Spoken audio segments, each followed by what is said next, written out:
नया ग्रामर, एक बहुत जाना पहचाना ग्रामर है, लेकिन आप लोगों के लिए नया हो जाता है, वो बताने जा रहे हैं। ग्रामर का नाम है इफ और unless. If unless, if unless. आपको इसमें ग्रामर एग्जाम में आता है use if or use unless, remove if or remove unless.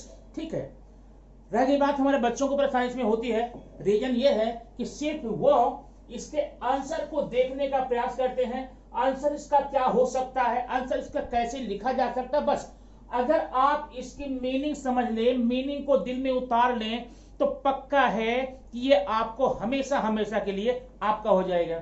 ठीक है, अब मीनिंग क्या है, रटना मत, रटना मत, समझना किसी भी ग्रामेटिकल पॉइंट को। वह ग्रामर आपका इंग्लिश का हो, हिंदी का हो या किसी भी लैंग्वेज का हो, जब तक आप उसको रटकर अपने काबू में करना चाहेंगे तब तक आपका नहीं हो सकता है।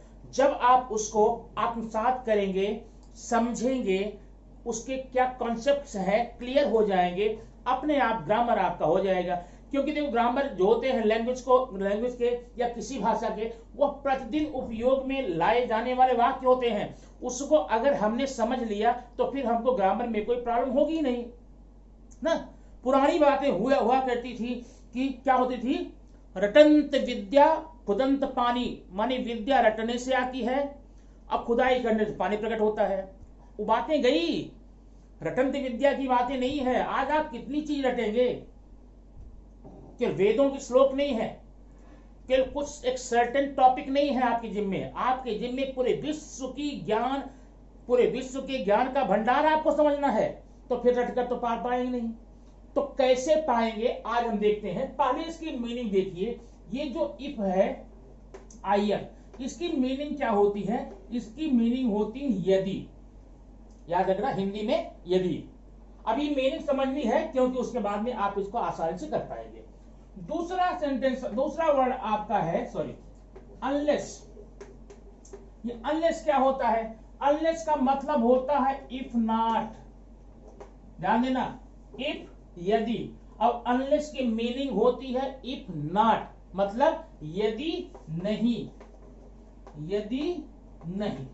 तो अब अगर आप ये समझ गए हैं, इसका मतलब कहीं भी अगर अनलेस लिखा गया है, उसकी आप जब हिंदी मीनिंग निकालेंगे तो आप अपने सेंटेंस में नेगेटिव वे में बोलेंगे, यदि ऐसा नहीं। अनलेस यू कम, जैसे अनलेस यू कम, जब तक तुम नहीं आते हो। अब ये बताइए, अनलेस यू कम, इस सेंटेंस में एनओटी नॉट कहीं है, नहीं है ना, माने अनलेस यू कम एक अफर्मेटिव सेंटेंस है, फिर भी इसकी मीनिंग क्या होती है, नेगेटिव होती है। याद रखना, अनलेस जिस सेंटेंस में आएगा उसको कभी भी भूलकर आप नेगेटिव मत बोलना, वो अफर्मेटिव है। लेकिन जब आप इसको नॉन इंग्लिश लैंग्वेज में चेंज करेंगे, हिंदी में बदलेंगे, तब वो आपको नेगेटिव मीनिंग ही देता है। अब आप समझ गए इसको, जहां पर इफ होगा उसका मतलब यदि, और अनलेस होगा तो यदि नहीं। ओके, अब आइए हम बताते हैं इसके मीनिंग में क्या कैसे परिवर्तन होता है, ये ध्यान देना। अभी यहां पर एक सेंटेंस मैं और लेता हूं, if they run they can win. ठीक है, third, if we run slowly we cannot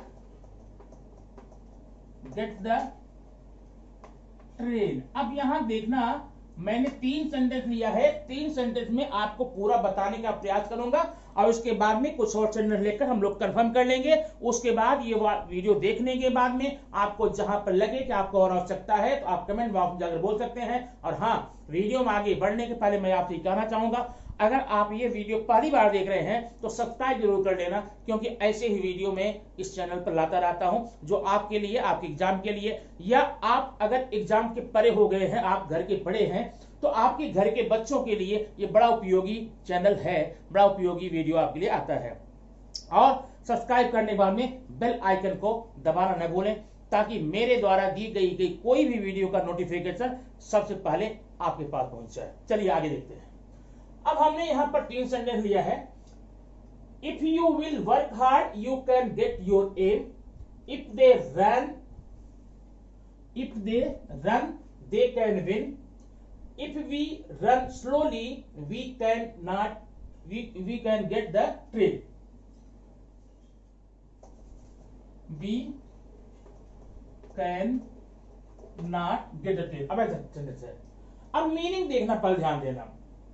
if you will work hard, अगर आप हार्ड वर्क करते हैं, you can get your aim, आपको आपका एम मिल सकता है, आपका लक्ष्य मिल सकता है, ठीक है। लेकिन उसके बाद एक बात और देखना, प्रत्येक सेंटेंसेस में जब इफ का सेंटेंस आता है, उस ये एक प्रकार कॉम्प्लेक्स सेंटेंस होता है।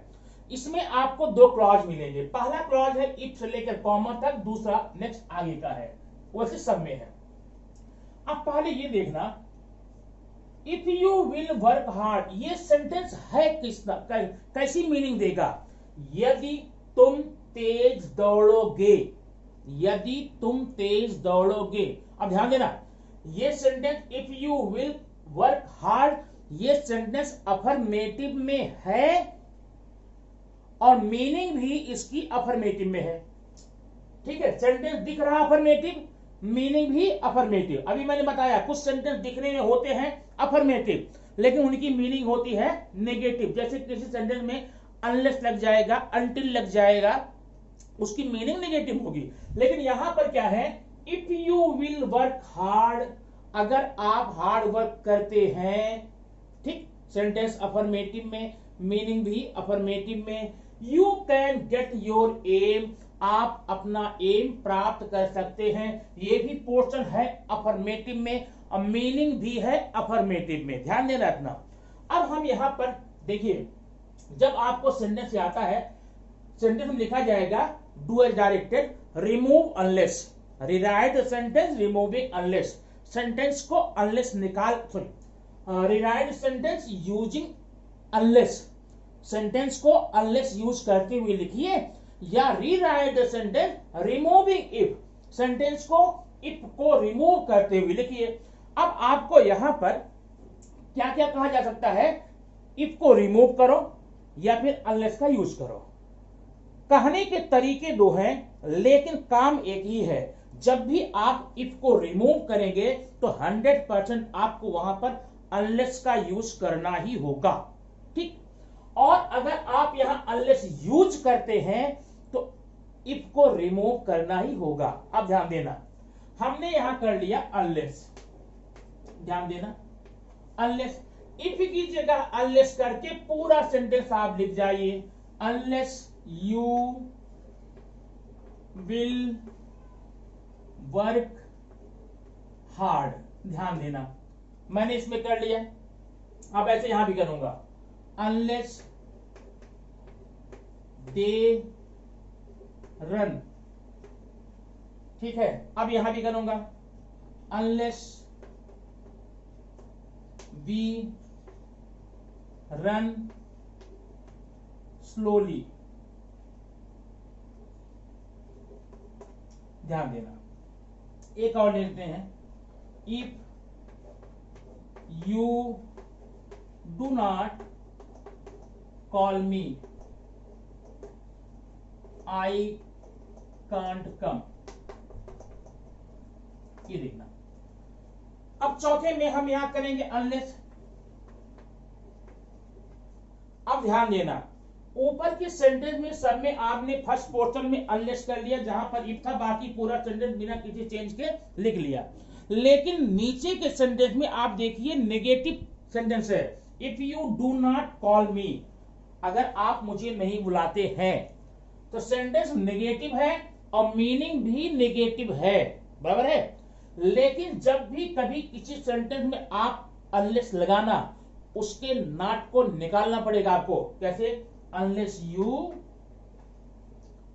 अब यहां ध्यान देना, जब नॉट निकालेंगे तो नॉट के साथ में अगर कोई हेल्पिंग और होता तो छोड़ देते, लेकिन अगर डू डज डिड है इसको हम हटा देते हैं। याद रखना, अगर नॉट निकाल रहे हो इसके पहले डू डज डिड है तो ये भी निकालना पड़ता है।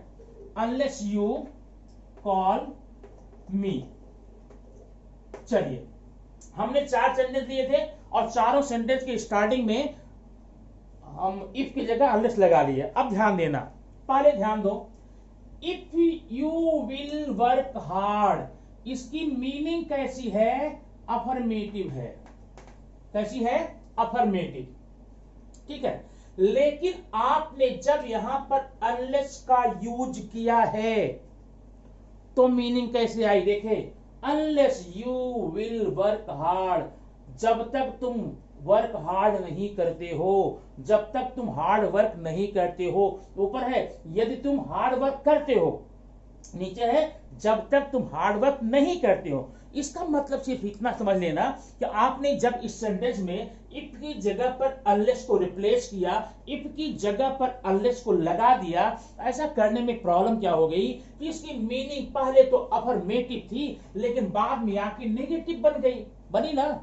अब यही ध्यान देना है, पहले मीनिंग जब आपने अनलेस नहीं लगाया था तब इसकी मीनिंग अफर्मेटिव थी, लेकिन अनलेस लगाने के बाद में इसकी मीनिंग नेगेटिव आ गई। जब आप हिंदी बोलते नेगेटिव आ गई, मतलब यहां पर मीनिंग चेंज हुई। ध्यान देना, मीनिंग यहां पर चेंज हुई। अगर ऐसा करने पर, इफ की जगह पर अनलेस करने पर सेंटेंस की मीनिंग चेंज हो जाती है तो जो नेक्स्ट पोर्शन है उसकी भी मीनिंग आपको चेंज करनी ही पड़ेगी। कैसे करेंगे? सिंपल सी बात है, नॉट अगर है तो हटा देना, नहीं है तो लगा लेना। कहां लगाओगे? हेल्पिंग वर्ब बाद में। यहां पर नॉट नहीं है, क्या हो जाएगा? You can not get your add. बात समझ आई?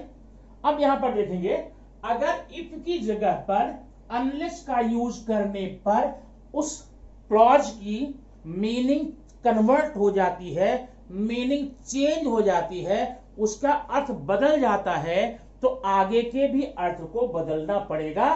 कैसे बदलना पड़ेगा? सिंपल है, अगर नॉट है तो निकाल देना और नहीं है तो लगा देना। अब इसकी मीनिंग देखो, if you will work hard you can get your aim, अगर तुम हार्ड वर्क करते हो तो तुम अपना एम प्राप्त कर सकते हो। नीचे क्या बोल रहा है? जब तक तुम हार्ड वर्क नहीं करते हो तुम अपना एम नहीं प्राप्त कर सकते हो। मीनिंग बराबर आई नहीं? अगर ऐसा हम न किए होते, यहां पर बदलाव न किए होते, तब मीनिंग देखो, unless you will work hard, जब तक तुम परिश्रम नहीं करते हो तुम अपना लक्ष्य प्राप्त कर सकते हो। कैसी मीनिंग होगी? उलट जाएगी ना। इसलिए आपने यहां पर देखा फर्स्ट पोर्शन में जब इफ की जगह पर अनलेस लगाने पर मीनिंग चेंज हो जाती है, आगे की मीनिंग चेंज करनी पड़ेगी। अगर नहीं होती है तो नहीं करनी पड़ेगी। एग्जांपल देता हूं मैं, देखिए दूसरे में, इफ दे रन, ये सेंटेंस अफर्मेटिव में है, मीनिंग अफर्मेटिव में है। अनलेस दे रन, इसकी मीनिंग नेगेटिव में हो गई, मतलब यहां भी बदल गई है। यहां जब बदल गई है आगे आपको चेंज करना पड़ेगा, दे कैन नॉट विन। बात समझ आई? तीसरा देखिए, इफ वी रन स्लोली, अगर हम धीमे धीमे चलते हैं, अनलेस वी रन स्लोली, जब तक हम लोग धीमे धीमे नहीं चले, बदल गई मीनिंग। आगे चेंज कर लो, वी कैन नॉट गेट, अब इसमें नॉट है ना तो यहां पर आप नॉट को निकाल देना, we can get the train. अब ध्यान देना, 3 सेंटेंस आप हो गए। चौथे में आइए देखते हैं, if you do not call मी, ध्यान देना, अगर आपने, ये सेंटेंस की मीनिंग कैसी है? Negative. If you do not call मी, जब तक माने यदि तुम मुझे नहीं बुलाते हो, ये सेंटेंस की मीनिंग नेगेटिव में थी।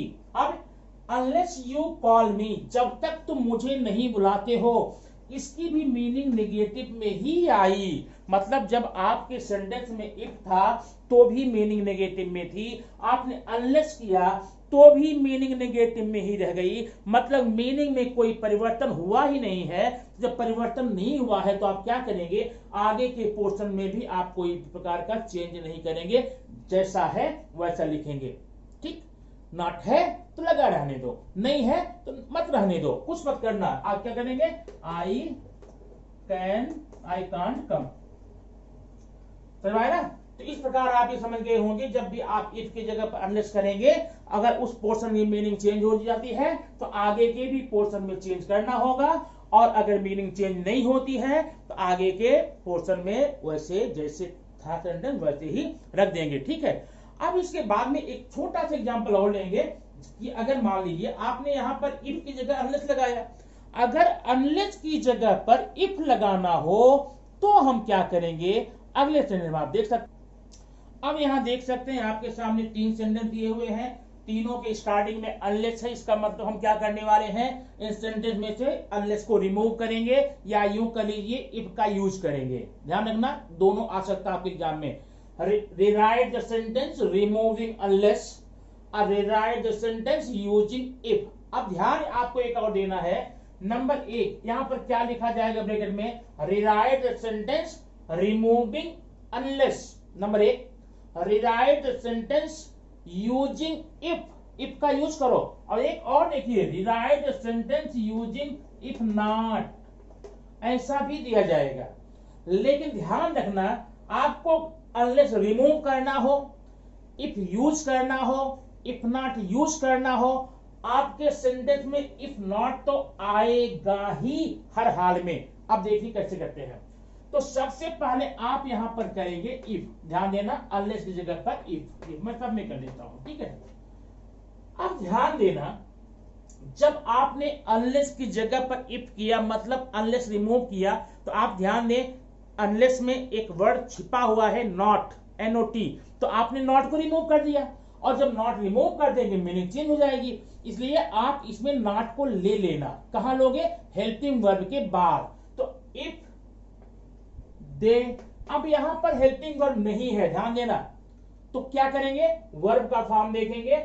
अगर वर्ब यस या ईएस में है तो डज नॉट लेंगे, सेकंड में है तो डिड नॉट लेंगे, फर्स्ट में है तो डू नॉट लेंगे। ये होगा unless they do not study. ध्यान देना यहां पे एकदम, unless they do not study. जब भी आप अनलेस की जगह पर इफ लगाएंगे, if they do not study, आप यहां पर नॉट का यूज करेंगे ही करेंगे। क्यों, क्योंकि अनलेस में नॉट था। अब ये ध्यान देना, इसकी मीनिंग अनलेस दे स्टडी, इसकी मीनिंग नेगेटिव है। करके देख लो, अनलेस दे स्टडी, जब तक वे स्टडी नहीं करते, ये मीनिंग नेगेटिव में है।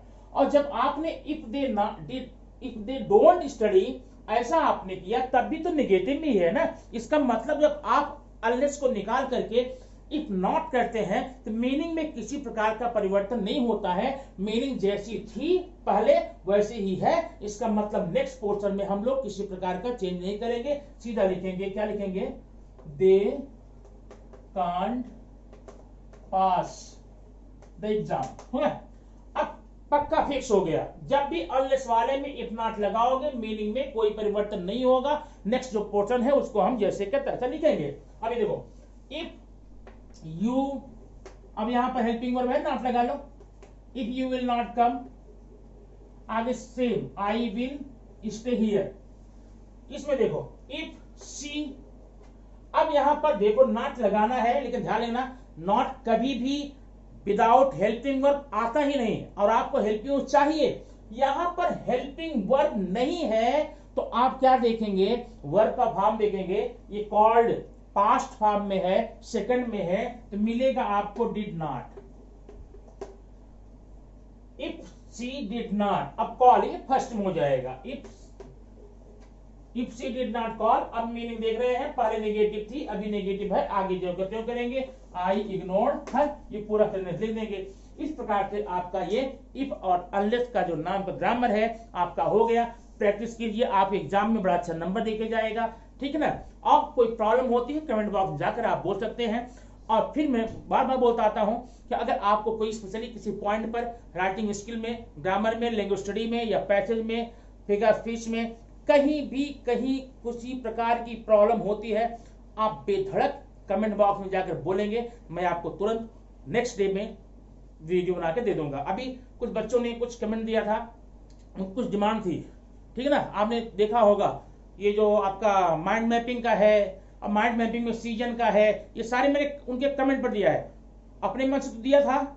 उस कमेंट में जो आया उनकी डिमांड थी, उसके आधार पर वीडियो बना के दे दिया है। अगर आपको भी एग्जाम के दृष्टिकोण से कुछ चीज, कुछ पॉइंट आपको लगता है हमको देखना चाहिए, समझना चाहिए, आप कमेंट बॉक्स में जाकर के निश्चित रूप से आप बता सकते हैं, वो वीडियो आपको मिल जाएगा। Thank you very much.